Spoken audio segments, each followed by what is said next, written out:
Hello friends, आज हम बात करने वाले हैं इंग्लिश के दो ऐसे लेटर जो हमेशा वाक्य में साइलेंट रहते हैं। और साइलेंट वो भी किस स्थिति में रहते हैं उनकी बात भी आज साथ में करेंगे। तो देखो, साइलेंट इंग्लिश लेटर, इंग्लिश के जो हैं वर्ड्स, जो शब्द हैं वो किस तरह साइलेंट रहते हैं। तो देखो क्या कहा गया, ये लाइन एक लिखी है कि एन से पहले आने वाला के, एन से पहले, एन से पहले आने वाला के क्या कह रहा है कि एन से पहले आने वाला के हमेशा साइलेंट होता है। हमेशा साइलेंट क्यों होता है, देखिए कि किस तरह होता है।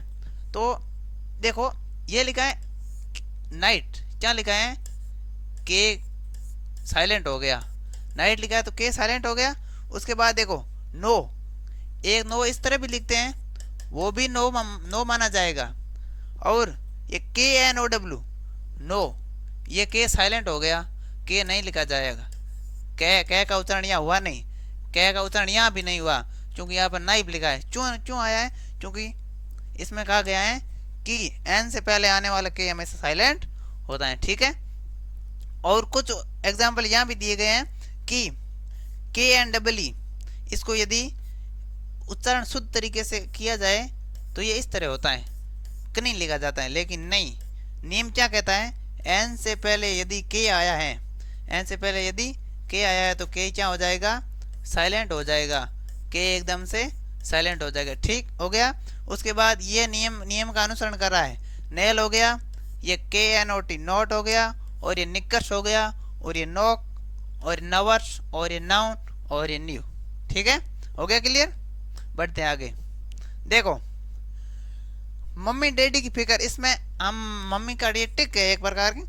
देखिए, ट्रिक के माध्यम से थोड़ा थोड़ा समझाने का प्रयास किया जा रहा है। जैसे सबसे पहले आया एम, इसका एम उठा लो, डैडी का डी उठा लो, और की का के उठा लो, और फिगर का एफ, फिगर का एफ। ठीक है, उस प्रकार क्या कह रहा है, एम डी के एफ, एम डी के और एफ। एम डी के एफ से पहले आने वाला एल हमेशा साइलेंट होता है। ठीक, जैसे एल के बाद यदि क्या आ गया, एम आ गया, और एल के बाद डी आ गया, एल के बाद के आ गया, और एल के बाद एफ आ गया, तो एल की ध्वनि, एल हम उच्चारण उसमें हिंदी में उच्चारण नहीं करेंगे। ठीक, उसके बाद इस तरह होगा कि सी ए एल एम, काम बन जाता है, न कि कालम बनता है।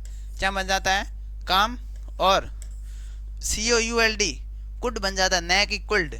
उसके बाद टी ए एल के, टॉक बनता है, न कि टॉल्क। उसके बाद एच ए एल, हाफ बनता है, न कि हल्प। ठीक, उसके बाद कुछ और एग्जाम्पल्स, इसमें पाम, पी एल एम, पोल्म न होकर चा, पोल्म न होकर क्या बनेगा, पाम बनेगा। उसके बाद बाम, वुड, ये शुड, सोल्ड नहीं बनेगा, वुल्ड नहीं बनेगा, और इसमें वाक बनेगा, ना कि वाल्क। उसके बाद काप, ना कि कल्प। और एक और नियम कह रहा है, यदि एल से पहले ओ हो तो एल साइलेंट नहीं होगा। ठीक, एल के पहले क्या हो, ओ आ जाए तो एल साइलेंट नहीं होगा। ठीक है, हम इसी प्रकार एक और एग्जाम्पल आगे देखिए। देखिए, डब्ल्यू के बाद आने वाला एस साइलेंट होता है, इसमें संभावना 70% बनती है। कितने परसेंट साइलेंट होने की संभावना, 70% बनती है, 100% इसमें श्योर नहीं है। क्या कह रहा है कि वाट, वॉट नहीं लिखेंगे, वाट नहीं लिखकर हमने क्या लिखा है, वॉट लिखा है। उसके बाद वेयर न लिखकर वेयर लिखा है, वेयर नहीं लिखा है, इसने क्या लिखा है, वेयर लिखा है। ठीक, सही है ना, हो गया। उसके बाद वाइट, वाइट लिखेंगे, न कि वाइट।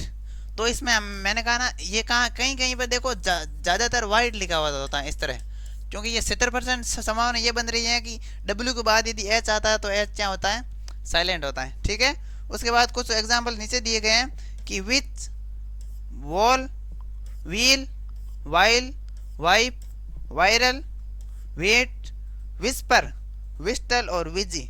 ये इस प्रकार के एग्जाम्पल हैं जो दिए गए हैं। तो इस प्रकार आज आज देखो, हमने ये पढ़ा कि डब्ल्यू के बाद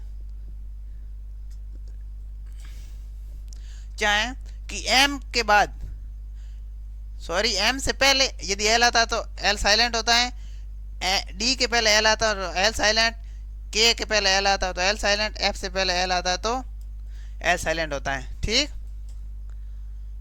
उसके बाद हमने दो ही नियम पढ़े। के बाद यदि एन आता है तो के हमेशा साइलेंट होता है। ठीक है, देखिए ये पढ़ा सबसे पहले, एन से पहले आने वाला के हमेशा साइलेंट होता है। वीडियो अच्छा लगे तो शेयर जरूर कीजिए और लाइक कीजिए। धन्यवाद।